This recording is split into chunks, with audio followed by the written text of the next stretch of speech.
Hello, my name is Grian and welcome back to another Minecraft building tutorial. Today we're going to be making a pretty cool but very grey looking castle, and this is fairly easy to make, so let's get straight into it, shall we? We're going to start off by making a 15 block long wall using grey concrete. Now I will encourage you to use your own dimensions, but of course I will be including my own dimensions as well if you want to copy it.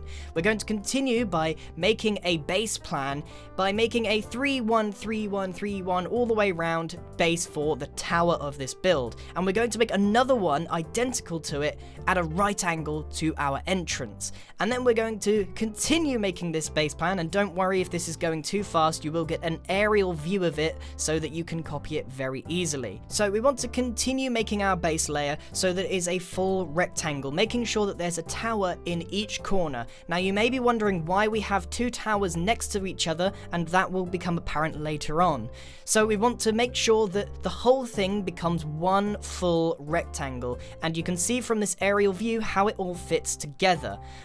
It also includes the dimensions of what I have used, 15 for the longer sides and 9 for those two smaller sides. And it is very important that you go either that or bigger.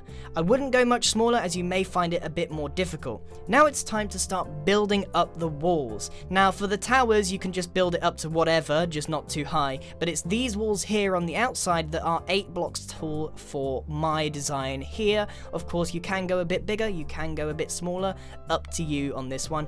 If you use different dimensions to what I used, you will get a different result, and that's always a great thing because it means that you will think differently about how you detail it, and you will make your own castle, but you'll have learned all the techniques from this video, which is exactly what I would like. So build the castle towers up just enough so that they're over the top of the walls, and then once you've got all of these walls that situated directly in the middle of each tower, that's quite important, and then take polished andesite and put a layer directly above the wall and at the bottom. This might seem odd that we're doing it now and not during the detailing phase, but again, you're gonna have to trust me because it will all make sense a bit later on. It will make it a lot easier. So we want to make sure that we put the andesite at the top and the bottom of every single one except for the front one. We don't need to do that because we're going to be doing something different with the front a bit later on. Now you may have noticed that I just put one layer of blocks around the inside of the top of the wall, and that's because we're going to be having a platform on all 4 sides. Now it's time to raise up these towers to their true height, and now I have put them at 26 blocks high. Now that's just a number that I made up to give it a good amount of height. You could indeed make your towers much smaller or even larger, but if you want something similar looking to mine, around 26 is good, maybe a touch less or more, up to you.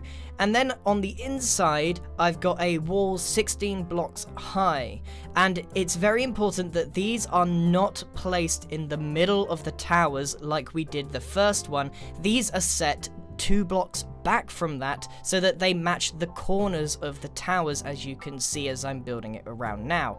And again, layering around some polished andesite at the top, and again this is important for marking out the place, and then filling in the roof so that we've got our solid block.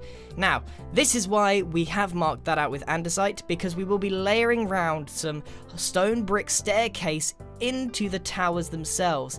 Each one will mimic exactly where we put the andesite earlier, except for the bottom layer. That will be for something else a bit later on, but this is why. So we mimic out exactly where the line is going to be, and that's going to go all the way around the castle on every single tower.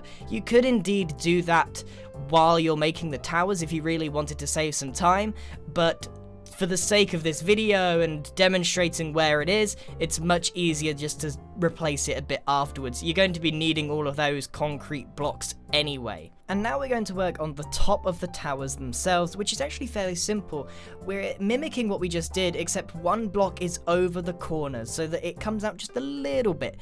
It's 4 blocks high and then topped off with some polished andesite again. And you'll notice that I've made some crenellations on the top and the bottom mixed in with the concrete, and topped off with some cobblestone walls to finish off those crenellations. Then adding in some very simple but effective windows using cobblestone wall and some some stone brick staircase, and also notice that there is some stone brick staircase on the underneath of those corners where they jut out just a little bit. The beauty of this is that it is designed with very little detail in mind. As you might have noticed, it's all one solid block, but then we've got these couple of lines and a couple of windows. This window on the front of the build is shifted higher than the rest, and that's because when we make the little entrance later on, it needs to be out of the way. And you'll also notice that I've put some polished andesite at the bottom as well, as it is just giving it a whole base layer. And then, as you might expect, we're going to be replicating that on all 4 towers so that they are symmetrical, with the exception of the front face where the windows are slightly higher up. So it should look like it's really starting to come together. Yes, we got a few blank walls, but this is the size of the build we're looking at right now, and you of course may have something a bit bigger. Now it's time to work on the entrance itself. Now, mimicking the wall that we did at the start, leaving a large entrance space for a door. So that is 8 blocks high, and then we got some polished andesite running across the top and the bottom, and we're going to be mimicking the towers that we just did, but they are significantly shorter. How short is up to you. You could have them somewhere up the middle. I've got them in the lower third of the build. I don't want the entrance to be dominating at all. I want to keep it nice and simple and low down so that when you look at the castle, you look up to the main part of it. So we're going to be making 2 smaller towers exactly the same as each other, either side of that entrance that we just did, and then connecting up that platform by filling in the floor there, and we can actually use that as a bit of space later on. So now the structure is really starting to come together, and it's time to get into the nitty-gritty details of this build. So let's start with this front face while we're here. Let's widen the doorway, and this is pretty much the detail style that we're going to use. Lots of crenellations, and then we've got some alternating style of like a block, space, block, space, block, space, but they never meet in the middle. We just got some windows. There's a log frame just behind the door, and then to mimic an open drawbridge, we're adding in some spruce log and some staircase down below, with some iron fence that mimic some chains holding it open. Right, and now on the front face above, we've got a much larger space to work with, and there's so much flexibility here. I'm keeping it fairly simple. I've got 2 full pillars on the right and left, plenty of windows in the middle, and then again that block space on the top. Now we've got an entirely blank canvas on the rest of our walls here, so I'm definitely going to make sure there's crenellations on the top of those polished andesite, and then I want you to kind of think about what you might do. My advice here would be keep it simple, much like I am, and keep it on straight lines. I wouldn't go horizontally. I would always keep the details going vertical, as we do want the whole build to sort of follow upwards.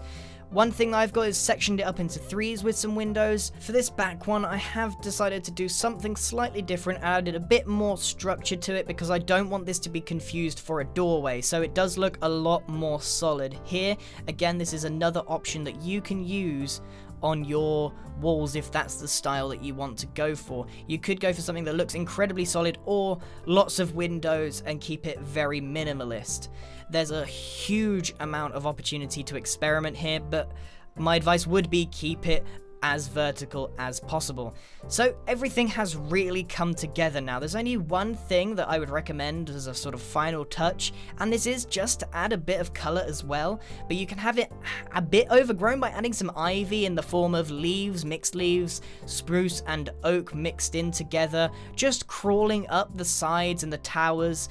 It would help add a little bit of variation in the build so that you can distinguish each part a lot easier, and it just gives it a little bit of color even if it's only green, and I think that has come out pretty cool indeed. So there's actually quite a lot of space in here. I wouldn't even call this a small castle. I would say it's in the medium range, but like I said, you can use way different dimensions to what I used. I only included them because people are really interested in the ones that I use because they want exactly what I've made here, and I must admit these dimensions have worked out very well, even if I just did them randomly as I was making it.